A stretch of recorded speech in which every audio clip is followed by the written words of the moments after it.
So starting off, turning it over to Dr. Dodson. Yeah, if I'm getting close to my screen here, I'm trying to look at everybody's mask. So, sorry about that. Welcome everyone. It's great to see you all. Thanks for joining us this afternoon. A special thanks to everybody who decorated masks. As a few of you know, my 9-year-old son actually decorated my mask last night, and I asked him if I could wear it to work today, and he said no. He took it to school. So he was too excited about it, but I will take a picture and send it to you. I wanted to just be brief, but try and give a couple of updates. The first is that we are trying to allow some small group graduations to occur. As you may have heard, some guidance came out from CDPH and the Yuba Sutter Public Health Office about how we could hold graduations in a COVID scenario. The guidance really came out a little too late for us to make a big pivot for our large graduation ceremony, and would have made that a big challenge with the space limits that they had in the guidance. But we did want to make it possible to see if some of those small group graduations could happen. So I appreciate all of you who have submitted safety plans to try and bring students together in a facial covering required, socially distanced method. It's fantastic to see things start to return to normal. I will remind you, though, that we are still trying to battle COVID. So we are still asking folks to wear their facial coverings to keep socially distanced. If you're not feeling well, please stay home. While Sutter has moved to the orange, Yuba County did not move to orange. It stayed in red this week, and we'll now have to start over and try and move toward those orange statistics. We are moving toward a phased return to face-to-face. I want to honor that Yuba College really never closed. There have been a lot of people who have continued to work in person, face-to-face from day one at the college, but we are trying to return to more face-to-face operations and recognize the staff at Sutter Center who have reopened 2 days a week. They are working to serve students out there, and I'm definitely appreciative of them for making that happen. It's great to see that occur. I also want to mention that our HSI, or Hispanic Serving Institution, Title III, Title V waiver was approved.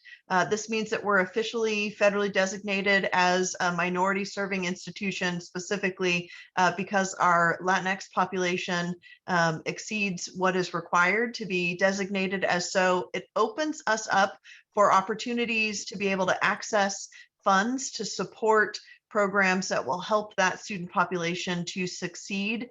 It gives us an opportunity to identify some grant applications that may make a big difference for our students. I want to thank Jeremy Brown and his team who submitted that waiver. It's fantastic to see that happen, and I can't wait to see what is possible moving forward. I also wanted to let you know that we, every month, I have been highlighting faculty and sometimes students through my Board of Trustees report. And I get those highlight stories through emails from staff, faculty, employees across the institution. If you have someone that you think has a unique story, has done something significant and deserves to be recognized, please don't hesitate to reach out. We do a couple of different versions of that. The first is that we write feature stories that are about a specific faculty member or student, but I also include shorter stories that talk about some of the events that are occurring around the campus each month. So if you've got ideas, please feel free to email those into me. I take them as I get them, and I try and move them forward as quickly as I can. But I appreciate those of you who have sent thoughts and ideas to me over the last few months. The last I will mention to you is that our painting and weatherization project, I know it probably feels like I say this every month, but our painting and weatherization project should be officially approved at next week's board meeting. This means that it's gone through the RFP process. We've received the bids, and they should vote to approve and award that contract, which would mean that that work could start as early as May 17th. It's been a long process that actually started before I was here. I'm thrilled to see it happen, but it does also mean that we're going to need to prepare for things to be a little bit messy on campus over the next couple of months. For those of you who have the summer off, that's not as big of an impact, but for those of us who are here, please expect to hear some communications from us about what that will look like.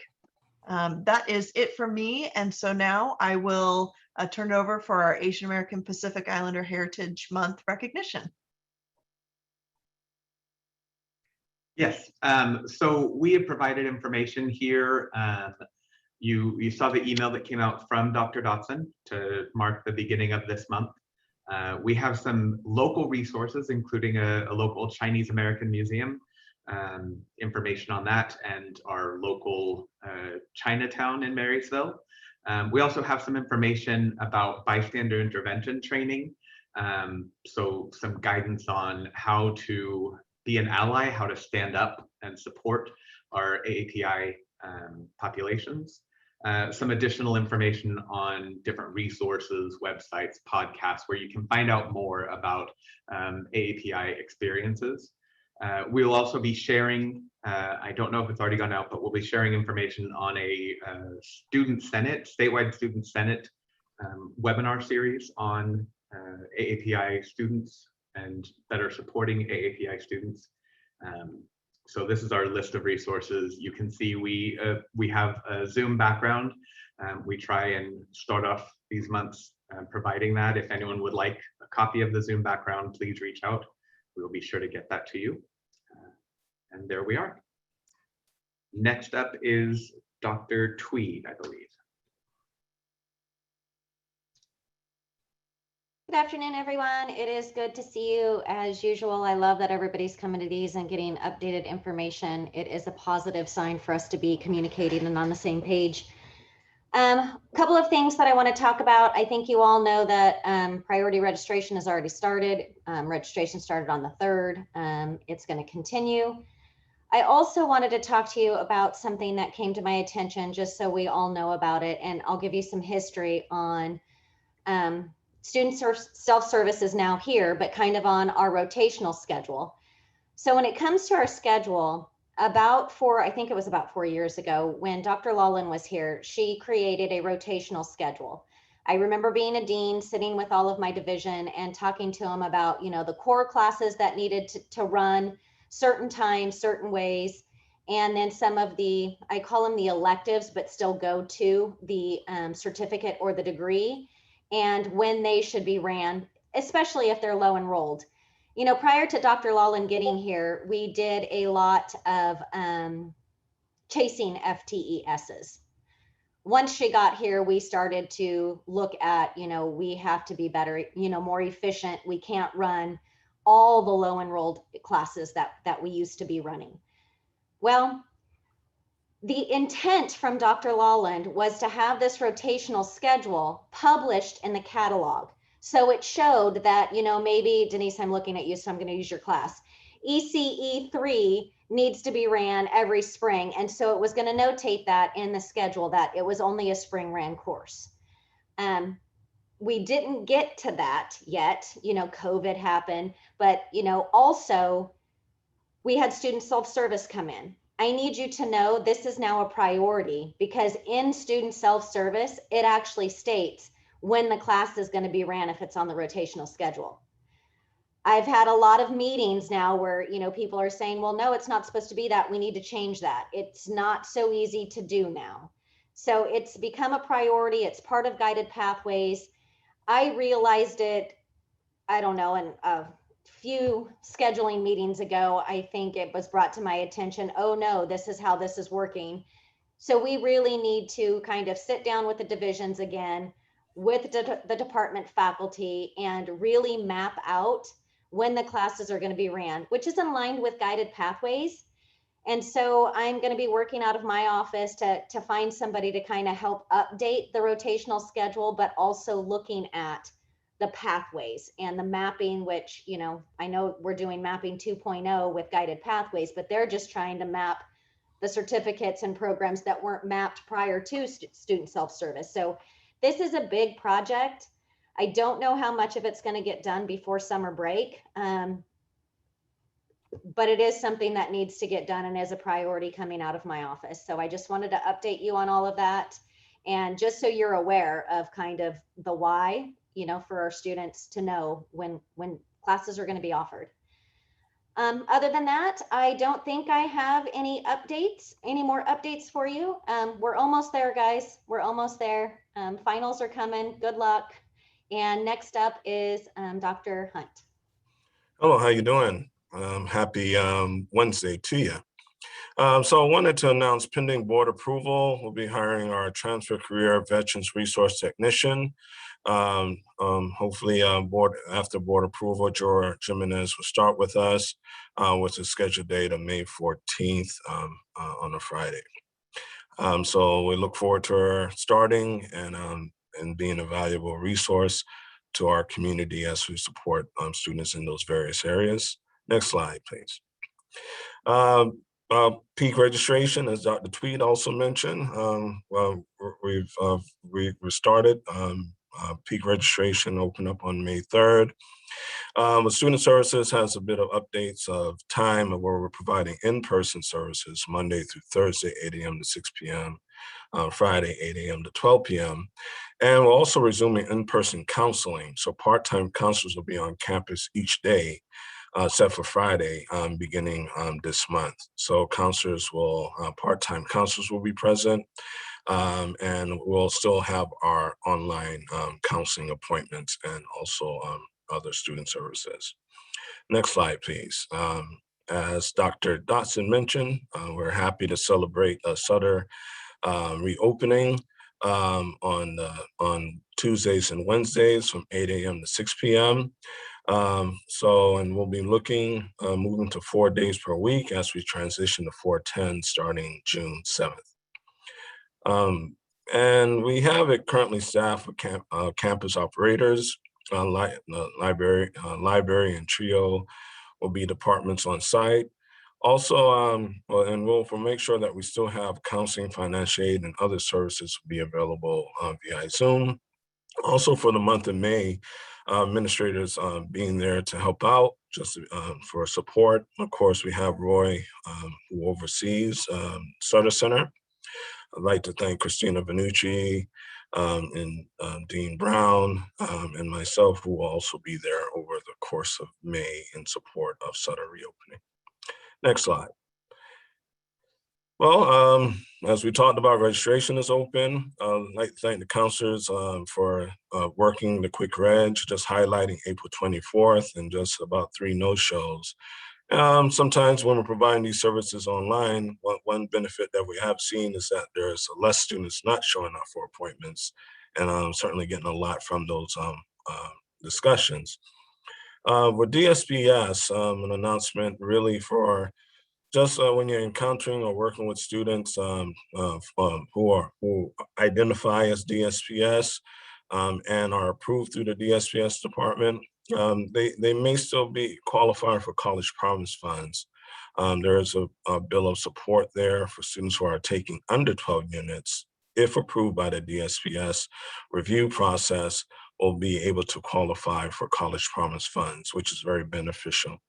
Also would like to thank Adventist Health Rideout Hospital and their donation of 40 USDA food boxes and establishing a relationship with our Dusty's Pantry. So we'll continue to finesse and take care of that relationship as we continue to make sure that we are handing and donating students who are facing food insecurities. EOPS will host their 33rd annual EOPS award ceremony. Please, for all those interested, we have the link there for you to copy. May 6th, 12 p.m. and at 4 p.m. EOPS and TRIO are recruiting for the YC First Year Experience Program and EOPS FYE. Again, here's a link there for if you, and we also have it on our website. So in case you need to direct students there who would have an interest and benefit from being a first year experienced student. Next slide, please. Online services, as we begin to assess the benefits of making sure that we're able to provide services in multiple modalities. One thing that we're looking to do is to make sure that we're capturing, we're tracking. Students, they attend classes and for in person or they attend them online. Ultimately, it's sometimes they have a choice in the matter, and that certainly draws students in. How they receive the services, students want to make sure that the services are available, that it's customer services oriented, and we want to make sure that we're tracking that and making sure that we constantly are improving in all modalities in support of our students. So you'll see a number of as we do we're coming up with surveys and questions as we intend to track and see we can make sure that we have enough information to know what is the preferences of how students receive these services. Also, want to thank our federal work study students and financial aid who have created videos for helping students navigate the financial aid appeal process and how to utilize their financial aid through self-service accounts. And again, we'll continue to survey and test how we provide online services to students. Next slide, I think that passes on to Dean Brown. Yes, thank you. So I want to provide an update on some things that are going on. The first is that in addition to our CARES and HERF funding that our financial aid teams were able to distribute to students, we had identified early on, the lead committee had identified early on that we wanted to have some resources available for emergency support. And through some requests, we have been able to provide emergency support in the amount in the form of some grocery gift cards, some gas gift cards, some checks to support with rent and utilities. So we have been doing that over the last month. The next update is that we are working to implement Contact Trace Plus, which is part of our mobile app. This will be a piece where we can actually build out a quick form that students or staff or faculty would fill out, letting us know that they have done the pre-screening, the kind of pre-screening that you would do when going to a doctor's office, just saying you don't have any of the symptoms of COVID and that you should be cleared to be on campus. So we'll be rolling that out probably as a soft launch towards the end of this month, working with our public safety areas who have been doing this for a while already. That will also allow us the opportunity to provide some building level QR codes so that people can scan in, so that we can more easily identify if something comes up, we can contact people who may have been in contact with someone who tests positive for COVID. This will also provide some general guidance for students about personal safety and health. So we're rolling that out soon. The next is that we are conducting a Wander survey and a persona survey so that we can better understand the students that we serve and the students who leave us. This will present us with a set of prototypical students that will help us build out our marketing plans to better support our student body, as well as better outreach and engagement strategies. Next update is that we are beginning a website audit process where we are trying to identify where all the information is on our website, where we've got broken links, trying to figure out what we need to clean up so that when we do go clean it up, we do it in a more effective and strategic way. That process will also include working with our student services areas to look specifically at student-facing web pages and try and figure out how we can improve the efficiency and effectiveness of those. There's also work as part of the innovation funding with our Teaching and Learning Center work group to try and bring in some of that work and align our website designs. The next is we now have Spanish language radio advertising up and running. So we are promoting Spanish to Spanish speakers, our college, our summer and fall enrollments through 97.9. We are also, lead committee has identified our summer book club book. We actually received them today. So if you are interested in joining our summer book club, you may or may not already be getting a mailed copy of the book, but we will be reading Ibram Kendi's How to Be an Anti-Racist. The next update is that we have a small work group from the lead committee that has been working on our anti-bias response. This came up initially when we had the racist graffiti incident, trying to figure out how we can more quickly and effectively respond to incidents of bias, racism, discrimination. This work group has been meeting to try and put together some processes and forms and some strategies at a college-wide level. This work group includes Melissa Ha, Farouk Tabrizi, Anita Wilkes, myself. We have 2 students, one of whom can't always make it, Wendy Talaferro, and the second is Dilpreet. I am blanking on the last name, Dilpreet Man, I think. And I think that is, oh, and we're also, Rajan Gill is joining us on the work group. So it's a great team. We will be continuing work in the fall, but there's already been a lot of great momentum. Finally, the SEAC committee has been working on a governance survey.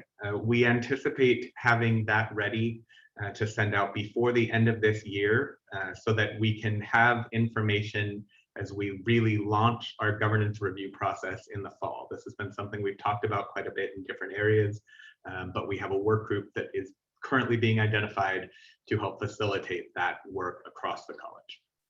That is all for me. That was a lot. And next up is Crystal with some commencement updates.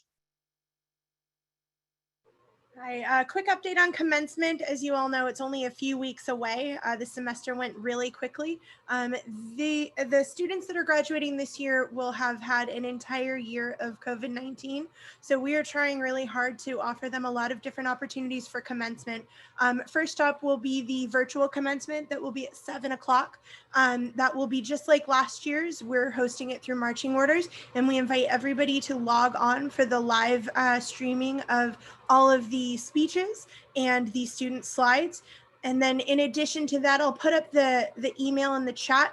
We're asking everybody if you can, if you would like to send in congratulatory messages for the 2021 graduates, you can send those to yc-commencement@yccd.edu.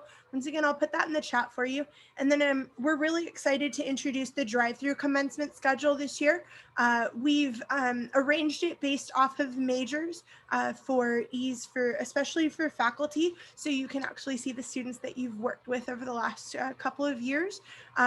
It'll range from 10 o'clock until 4 o'clock. I will send this schedule out via email in addition to a sign-up sheet, so we know how many individuals we can expect to participate throughout this drive-through commencement ceremony.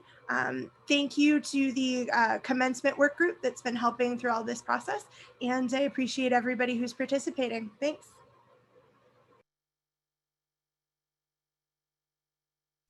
Next up, Brian Epp. Hello, everyone. I've been asked to update this committee on the painting and repairs project, and then also on the building removal.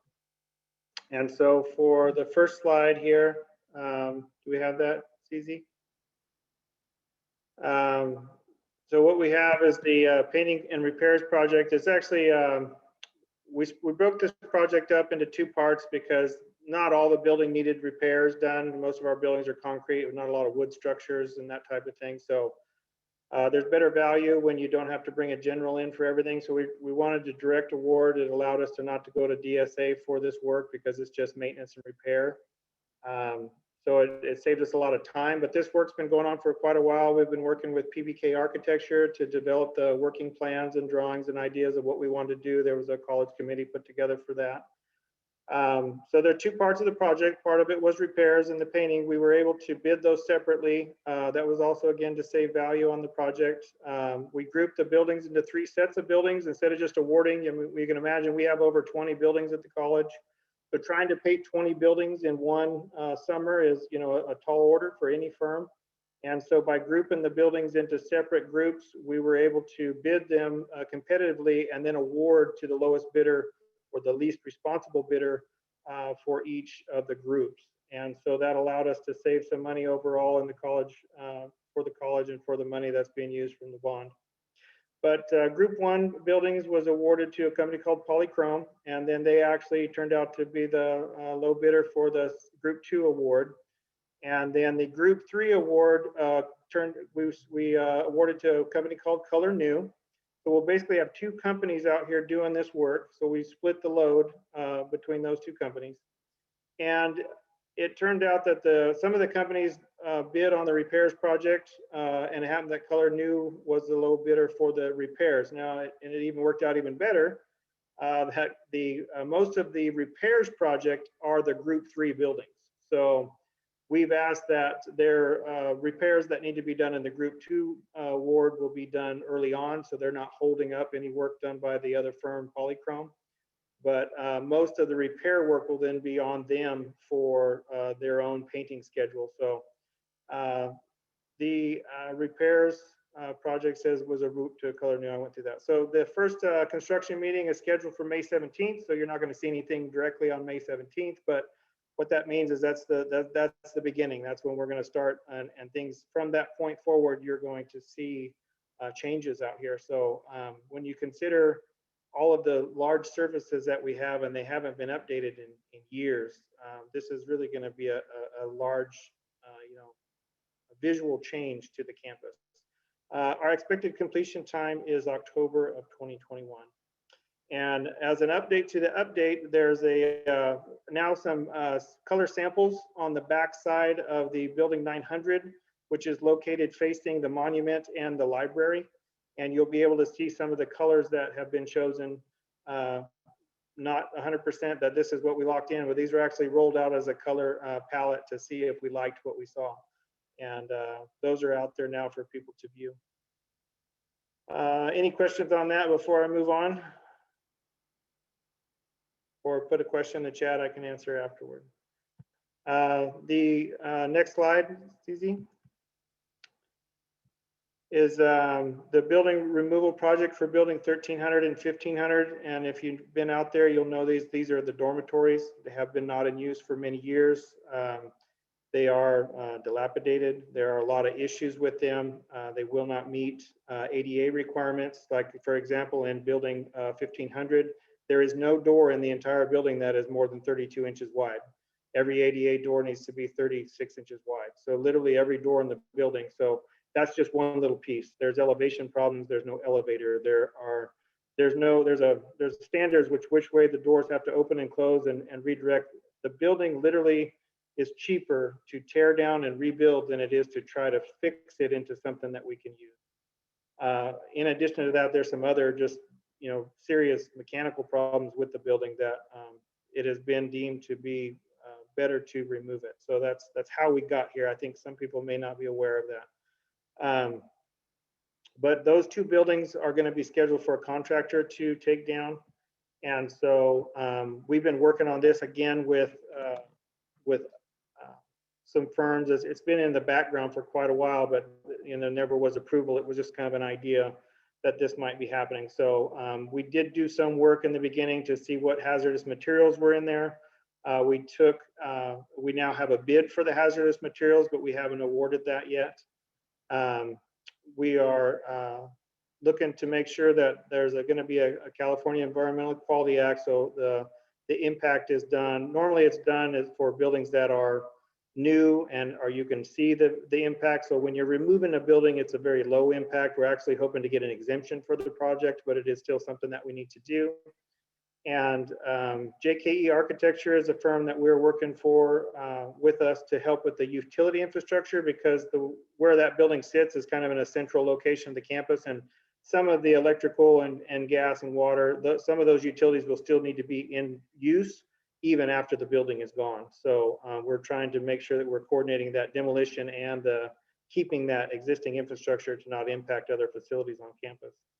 But our expected timeline for completion is October of 21. So that's going to be a big change in the way the campus looks up there. It'll be a lot more open. That's going to allow 2100 to be a more visual part of the interior of the campus, that allow our students, I think, a little more freedom to see what's going on around the campus. And then I know that we're looking into some signage and some other stuff to help that work, that flow for the students. The other portions of buildings that we're looking at are separate projects, is building remover 1021, 1022, and 1900.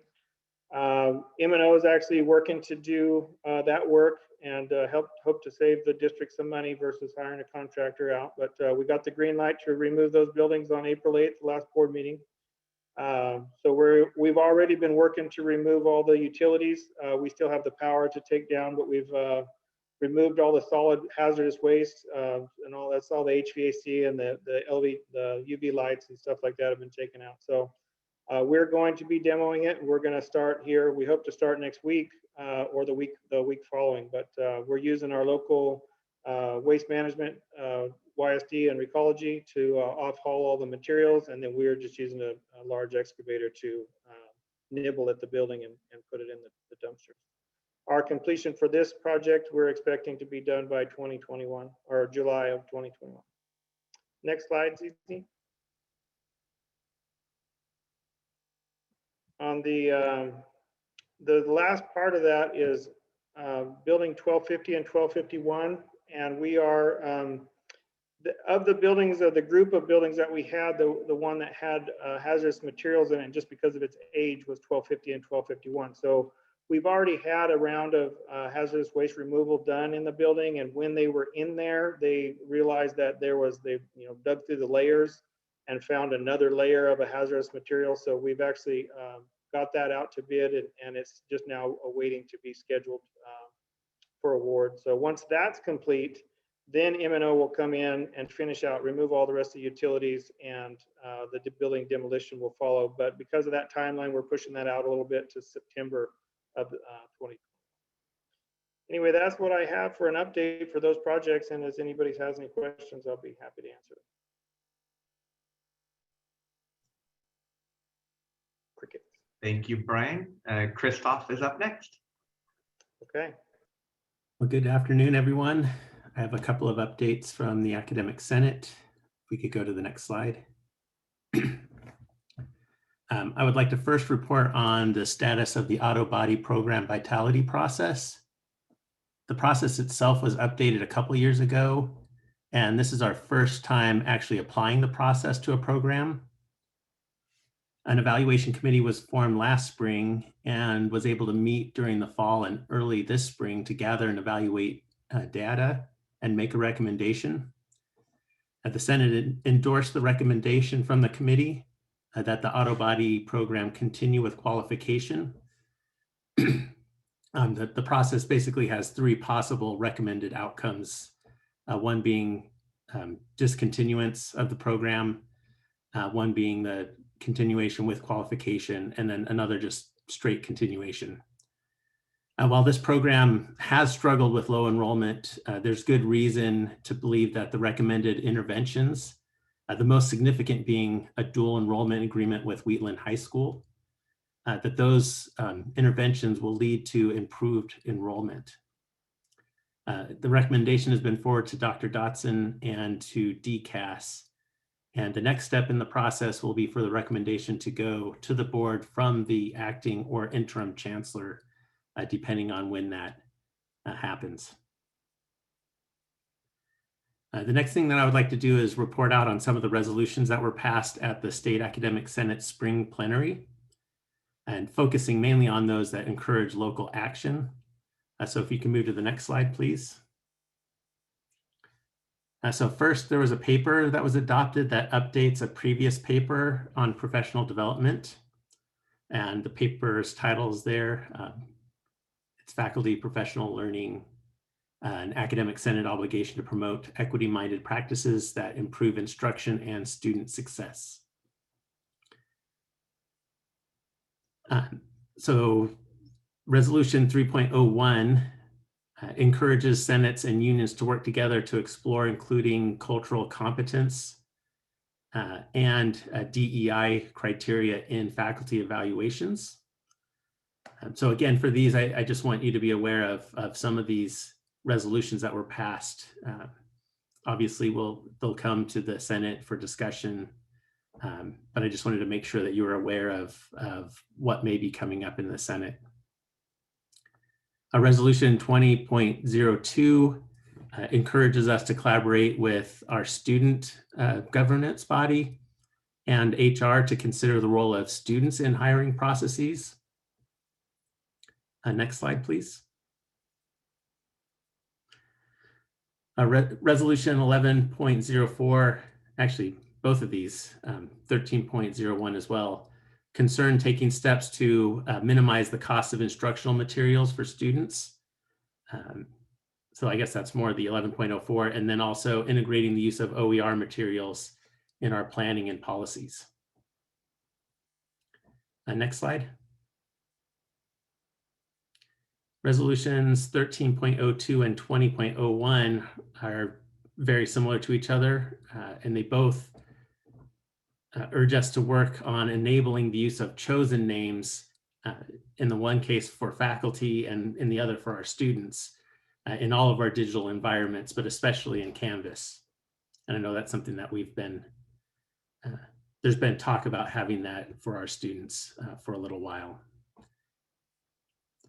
The only other thing that I wanted to mention was that my counterpart over at Woodland Community College, Christopher Howerton, has been elected to serve as the North representative on the executive committee at the State Academic Senate. So I wanted to give a little shout out to Christopher Howerton, even though he's over at our sister college.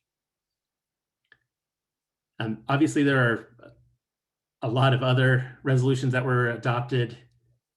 Most of them have direct implications on what's going on at the State Academic Senate, but obviously what happens there then comes down to us as well. I guess one thing to mention there is that there was a lot of talk about developing tools and resources and help for colleges in trying to meet the new what's it called? I guess it's F requirement, the breadth requirement for the CSUs on ethnic studies. So there's going to be some tools and helps developed at the state level for that. And then the last thing on the next slide, I have some of the upcoming, although I realized I put two of them that happened today when I put the slide together last week. But a couple of the upcoming events at the state level. So the two that I have there that are still relevant would be the Faculty Leadership Institute, which happens in mid-June, and then the Curriculum Institute, which happens in early July. And again, if you're interested in attending either of those, let me know, and I can get you set up to do that. And now I think I turn it over to the bookstore. I think Jasmine's up for that. Thank you, Professor Nossinger. Hello, everyone. Thank you for joining. So I just wanted to provide a little bookstore update. As usual, we're open 24/7 at yuvashop.com. So students are actively browsing course materials right now and pricing everything out. So please refer them to YuVaShop. It's the easiest way for the students to find their course materials very easily by just entering in their student ID. Or if they haven't registered, they can browse by course also. And we have so much more on the website, all spirit gear and graduation regalia. So if you have any of your current students who are asking how to get that, we have it in store, but they can also get it online. Next slide, please. It's really big adoption time right now. That's what we call book orders, is adoptions. And summer and fall is our priority right now. So you should be receiving communication from us, asking for book order communication. And summer, of course, is at the forefront, but we are working on fall right now since priority registration has opened. Here are all the ways that you can submit your book order. So Fall at Discover is the easiest way because you can browse course materials if you're not sure what you want to use, or if you want to just price out what the market looks like right now.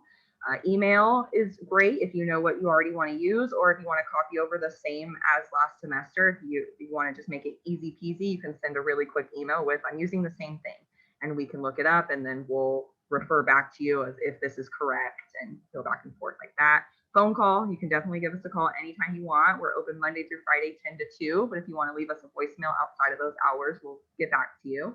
And then, of course, visit us in the store. Like I said, we're open Monday through Friday. We'd love to see your face. Next slide, please. And here are your bookstore contacts. Please reach out to us if you have any questions at all, especially if you're working on your syllabus and you want the ISBN information, or if you'd like us to speak at an orientation, if you want us to create some sort of handout for your students that clearly tells them what materials they need, we can definitely customize anything for you. Okay. Thanks, everyone.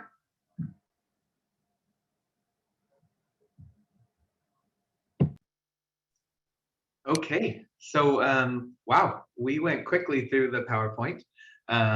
So I think Dr. Dodson is going to announce our mask winners.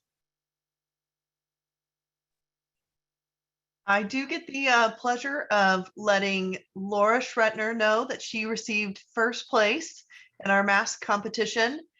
We had a tie for second place, so we'll make sure that we get a gift for both of them, and that's Claire and Riley. Congratulations. And in third place, Inderjeet. So thank you everybody for participating in that. I hope it brought some relaxation and maybe a little bit of fun. It certainly did for me, and I really appreciate the team who put it together.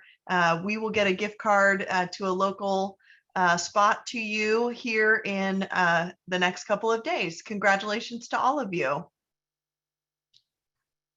And that brings us to any questions?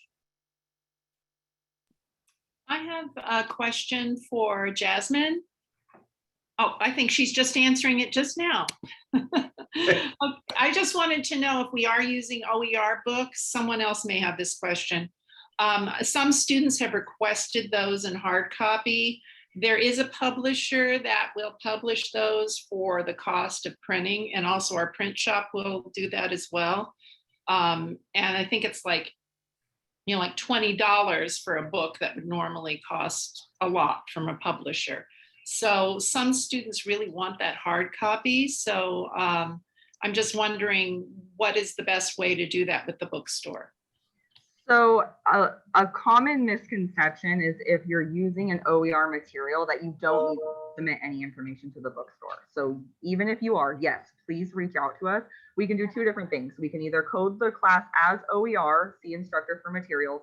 That does not list a book at all. It literally just says OER, so they know they need to go to you for the link.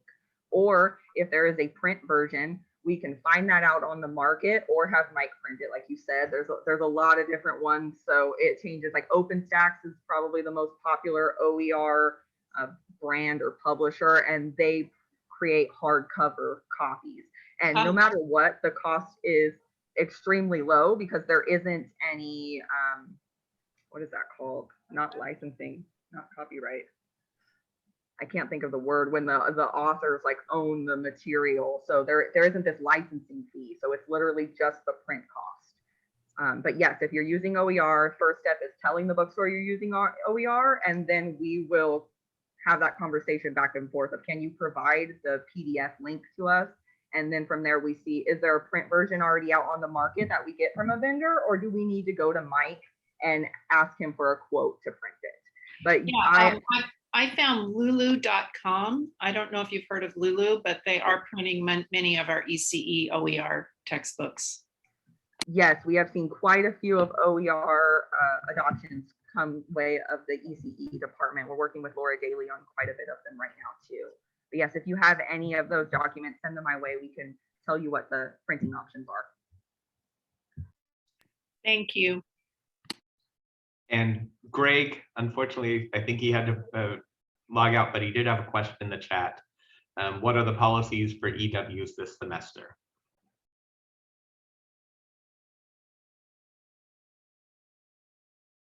Take myself off mute. The EW policy goes back to what it was pre-COVID. So it is not just a blanket COVID request. Students will have to provide an express extenuating circumstance and show documentation of that particular, supporting that extenuating circumstance. So it will fall on a case-by-case basis, where a student will say, well, I had a sick loved one or loss of a job, or something that is that will impact their ability to be successful academically. So they can't just blankly just say COVID, and we accept that. It has to have proof, documentation of extenuating circumstance. Thank you. Any other questions?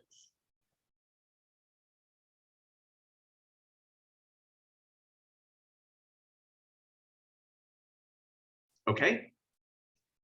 Not hearing any. Thank you for joining another YuZoom, the last one of the academic year. Was great seeing you all. And stay strong through the rest of the semester. And hopefully you can come out and join us for the drive-through celebration. We'll be sending out a sign-up form. So look forward to seeing you there.